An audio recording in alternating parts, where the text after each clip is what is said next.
Welcome to the Professionals of the Inland Empire show with your host, John Tulac. Hello, everyone, and welcome to the fourth episode of Professionals of the Inland Empire. I'm John Tulac, an international business attorney located in beautiful downtown Claremont, California. And it's my pleasure to be the host of this show featuring some of the top professionals in the Inland Empire. These are people who are hugely talented and are in your backyard and can provide great service to your business to help it grow and thrive. And in so doing, also help our Inland Empire economy get better and better. So today, it's sort of a special episode because we're going to feature someone who has also been a very good podcaster. 89 or 90 episodes or more already now. My guest today is Eugene Valdez, a former banker and turned expert business consultant on how to get a good business loan, wrote a book about that subject, and is now doing a podcast that is really, really good help for the CEO who wants to grow the business, and it's called CEO to Rainmaker.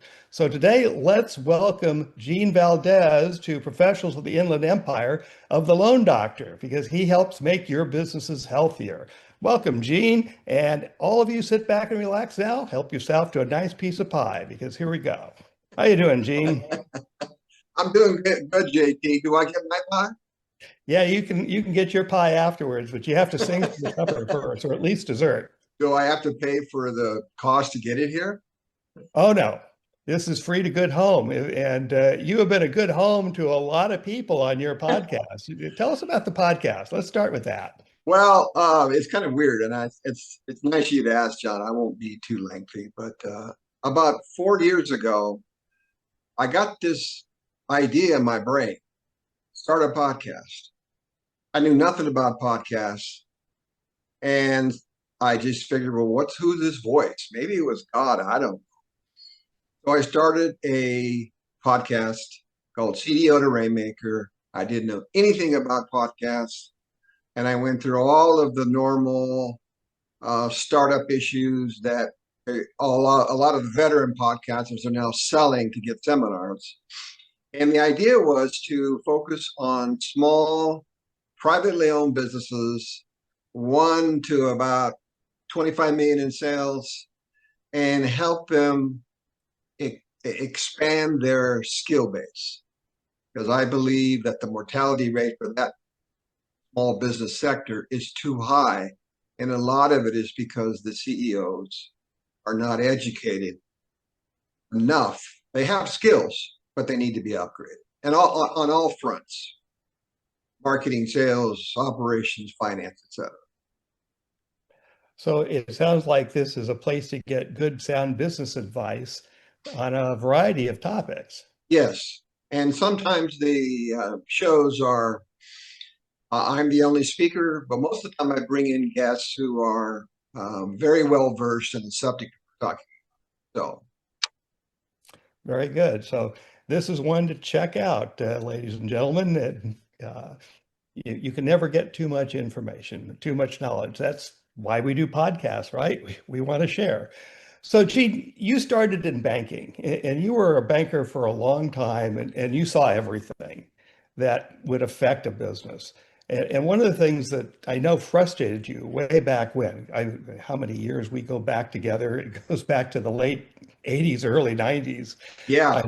You wrote a book about it in the 90s that I thought was just fabulous. It was how a business could qualify and get a good loan from a bank. So tell us a little bit about that book and why you came to write it. Well, when I was a banking executive, John, a lot of it is the internal politics, but going to the coffee rooms and hearing all the scuttlebutt, all the stuff that the business people don't hear, I was privy to. And it came down to this, that most of the bankers were, their highest priority was keeping their job.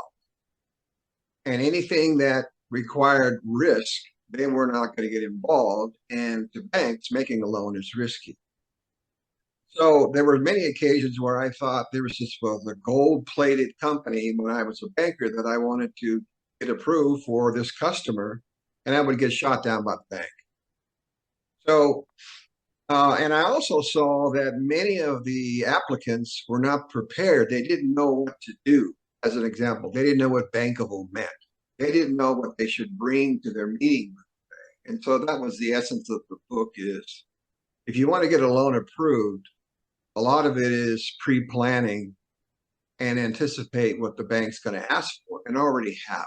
That gives you brownie. So as I remember, the book literally was a workbook. It was fill in the blanks for several different types of loans, provide all this information in this format, and you're going to have a great presentation for the kind of loan that you want. And it seems to me that that's really a good way of doing a whole lot of things in business. Start with a template or checklist that you get from an expert and you know it works, and fill it in. So does that usually work for a business person, or do they need more? Do they need the consultant help to fill out the workbook properly? Well, that's a great question, John, because that became the foundation of my consulting company. I mean, anybody can submit stuff, throw stuff against the wall and see who says yes. But the critical components in the preparation is, what kind of loan do you need?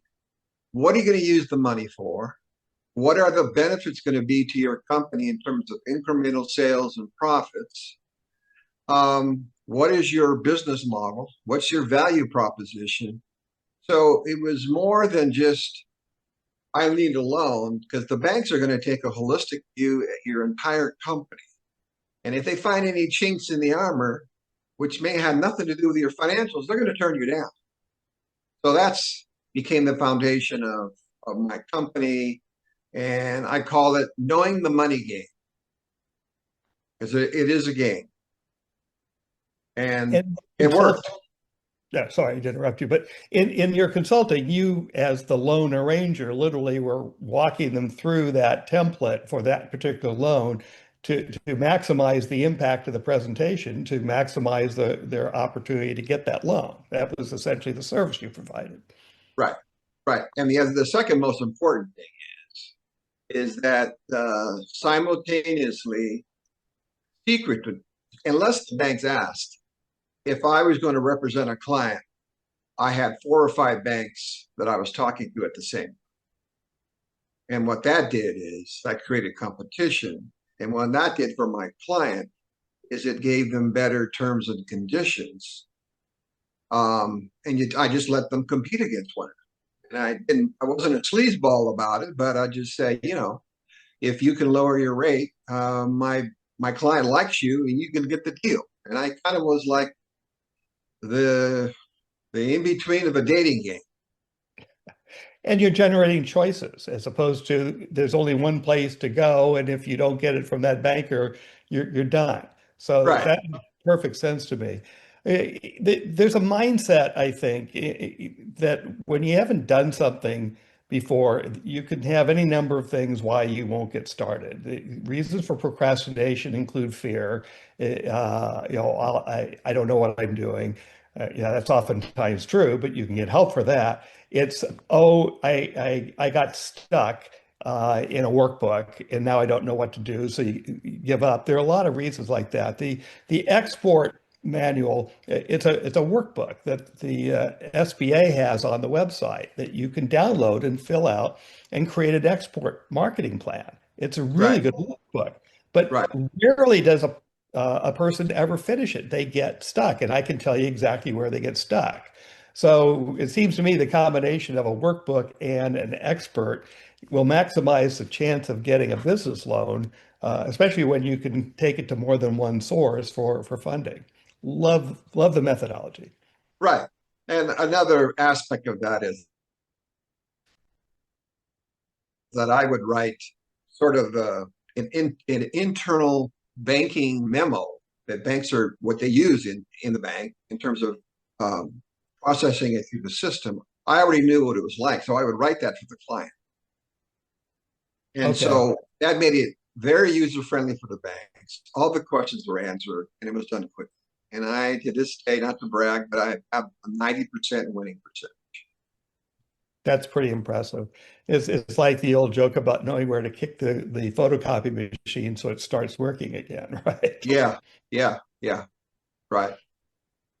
So you were kind of, I said the grandfather, maybe I should have called you the godfather of, a private networking group in the Inland Empire. I mean, Inland Empire Business Doctors was something that you founded so that a bunch of like-minded professionals could get together once a month and talk about what they were doing and how they could help each other's clients and so on. So you were kind of the forerunner of what became our four chapters or groups of provisors out here, which are all literally handpicked by invitation only professionals that do good work in the Inland Empire. So, what was your motivation, or what prompted you to start the Business Doctors? Well, John, I was a very strong advocate that the key in business is networking. And I hate to use that word. Let's say relationship work. That's It fine. is knowing a lot of professionals in all kinds of areas that can help a client. Um, and also was to be more efficient and to save money because I literally was asking all of the people that eventually attended my Inland Empire Business Doctors meeting to individual lunches or breakfast. And so that might like take 20 lunches if I knew somebody. And I said, well, why don't I just consolidate that and just have them in the same room at the same time? It'll save me money. And the synergy would help one another. Plus, I'll also learn, and there's going to undoubtedly be referral opportunities internally with the group. And that's exactly. Yeah. And some of these relationships really have been long-standing ones. I mean, here, I'm a guest on Lou Desmond's show on Thursdays, and Lou was one of your original invitees to the Business Doctors meetings, and I was, I think, one of the first ones as well. So, when you do these things right, those relationships are long-term and go deep. So I think we do owe you a thank you for having gotten that all started. Well, you're the first one, John. But I was rewarded handsomely. I've got many, or I received many lucrative referrals from the group that I was able to use to support my family and send them to good schools. And it was all because of the referrals.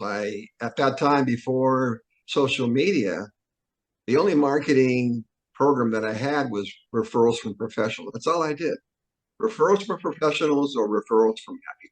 That was it. That's what we all did back in the day. And now Yeah. there's to be so many choices, it's almost bewildering to figure Yeah. out how that's done. But we have experts to help us do that as well. Yeah, exactly. Yeah. So while we have a little time left, I want to turn to the topic of the day. Everybody's talking about it, and nobody knows what to do about it because we don't know what the man in charge who started all this is doing about it, and that's tariffs and the impact on the economy, our Inland Empire economy, and particularly on small businesses. So I know you have something to say about that, Gene. So tell Well, yeah, us. I do. I think it's a hurricane where the soil is bubbling and it just hasn't taken effect yet. Um, I don't read or hear anything about how tariffs is going to impact a small business owner who has a commercial banking relationship, and let's define that as that they have some type of loan or line of credit. And there is a tremendous ripple effect there. And so the Inland Empire, the majority, there's over 400,000 small businesses in the Inland Empire that are privately owned. The majority of them are identified as micro enterprises, which means there's 1 to 20 employees. These are the most vulnerable in our economy. And if they have a loan with a bank, per their business loan agreement and their loan contract with the bank, they must submit some kind of financial statements on a regular basis in order to allow the bank to monitor the financial health of the company. And so as they do that, if everything's fine, the bank says, hey, good job, Joe, keep it up. But if a certain business is hard hit by tariffs, whether it's the cost of raw materials or whatever it is, it impacts their financials, where their sales are depressed and their profits go down, or they're breaking money or even losing money, and the bank sees that, their fiduciary responsibility is to sit down with the owner and say, okay, all hell is broke loose on your financials. What are you doing to mitigate that? And if they don't like the answer, if they think it's pie in the sky, or worst case, there's no plan at all on behalf of the CEO, then, quote unquote, in banking parlance, we're going to downgrade the credit. They downgrade the credit, these are some of the ramifications. The interest rate could be doubled. Extra collateral could be demanded. The line of credit could be reduced. It could be frozen. It could be canceled. Or they may just send you a Dear John letter and say, we want you out of the bank. And not in the control of the business person. what business owner wants to go through that? Oh my God, I got to change banks. I'm in the middle of a major purchase order and I need my bank line. Well, sorry. So it seems to me this is, I hate to use the term existential threat because it's used too often for things that are not truly in the category. But it would seem to me for small businesses in particular, the tariff war presents an existential threat that if they didn't plan ahead of time for getting increased credit to get through tough times, not necessarily because of tariffs, but let's say sooner or later there's an inevitable recession.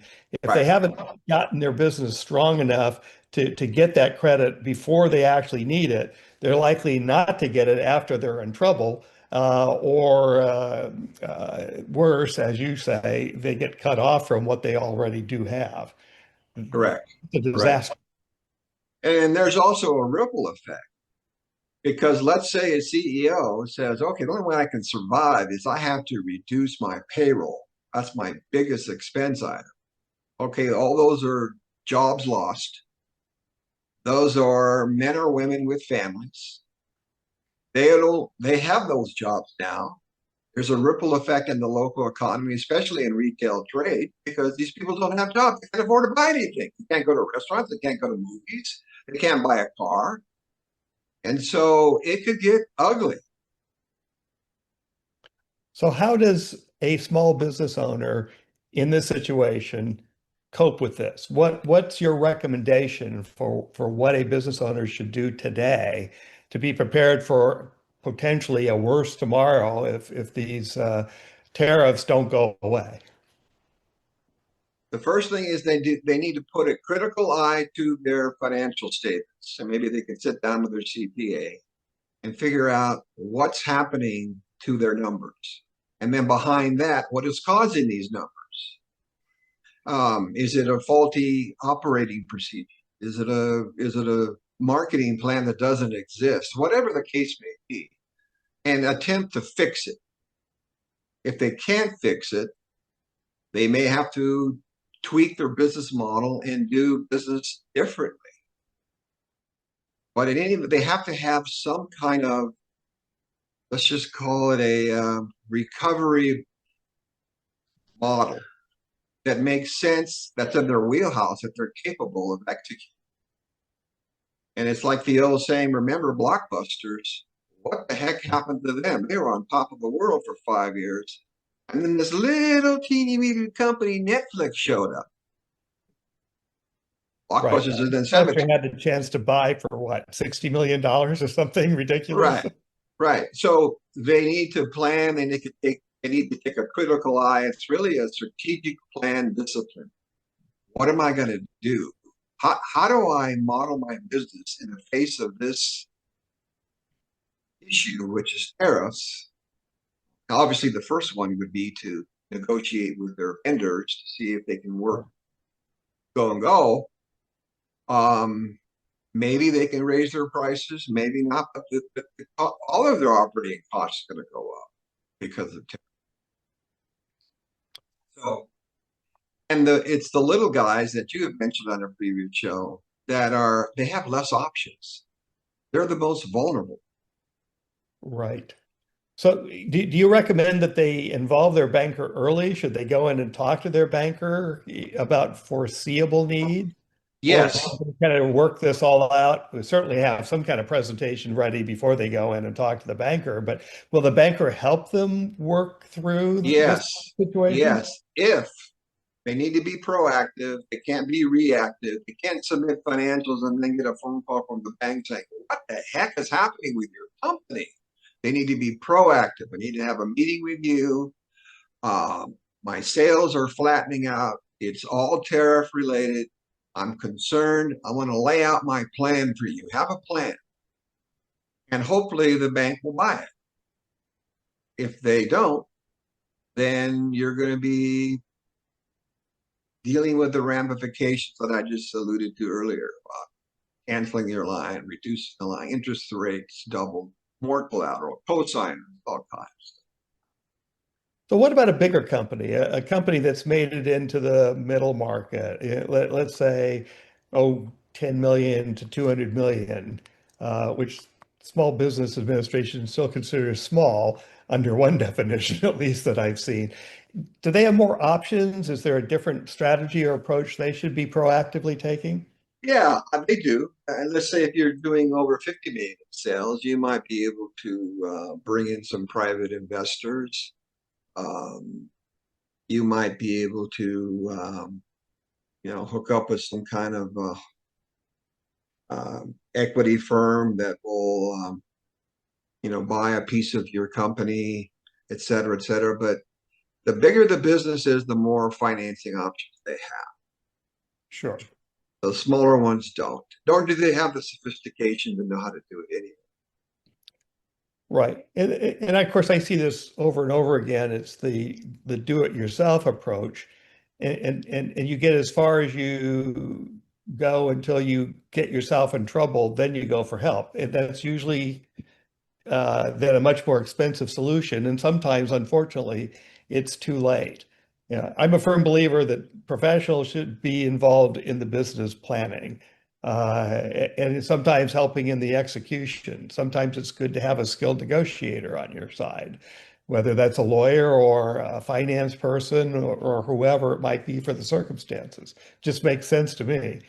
Well, I agree. I mean, I think the average CEO, let's say if he's in business for 30 years, maybe he attempts to raise capital for his business through debt, through banks primarily, maybe two or three times in a lifetime. I do it every day. So he's not a professional in accessing capital. And undoubtedly, they're going to make mistakes. And I've seen many clients where they pick the bank that has the nearest branch, or they pick Wells Fargo or B of A because they have the most commercials, and it's the wrong fit. So you layer that on with the tariffs. Some banks are going to be understanding, some banks are going to be cutthroat, just like in COVID. I mean, when COVID destroyed the restaurant. So you need to take a broader approach in terms of where you borrow money and where you park your deposits. And unfortunately, John, the number of banking players is shrinking. All of the big banks are being gobbled. I mean, all of the mid-sized banks are being gobbled up. And so it's eliminating the options for small business owners because it's very difficult to deal with the mega banks to the bureaucracy. Sure, especially if you're on the smaller side. So last question. You have your crystal ball out. How do you see the immediate future for the Inland Empire? Do you still see it healthy? Do you see bad weather ahead? We are very much dependent on trade as a logistics center. in moving goods from the West ports across the country. What do you see? Well, the Inland Empire is has a robust internet entrepreneurial landscape. In many with reference to many common economic indicators, they're doing far better than some of the larger California metros. So we're doing well here. We have 2.2 million in population. We have these 400,000 in businesses that I mentioned. The majority of them are the micro enterprises. So I see, and we're also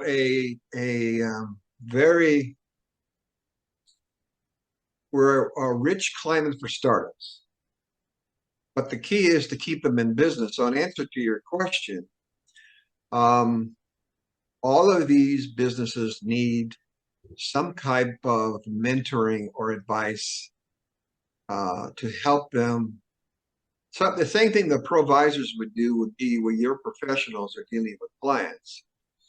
Whether you have a logistic person in provisor, they need to hook up with that person, et cetera, et cetera. But they need to recognize that what worked yesterday may not work today or next week, and they need to come up with a different method of doing business. That makes perfect sense to me.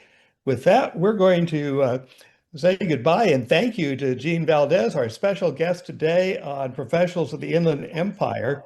If you've got the right stuff, if you're a professional and you're listening to this podcast and you think you can be one of us because you have the experience and people know, like, and trust you with a good reputation, not only for quality business, but for ethics and integrity, then the contact information is at the end of this podcast and you can get a hold of me. And that's it for now. We'll see you next time on Professionals of the Inland Empire. Thanks for watching or listening to, depending on the case, the Professionals of the Inland Empire show with your host, John W. Tulac. If you have a suggestion for a guest, email him at jwtulac, that's JWTULAC @gmail.com. jwtulac @gmail.com.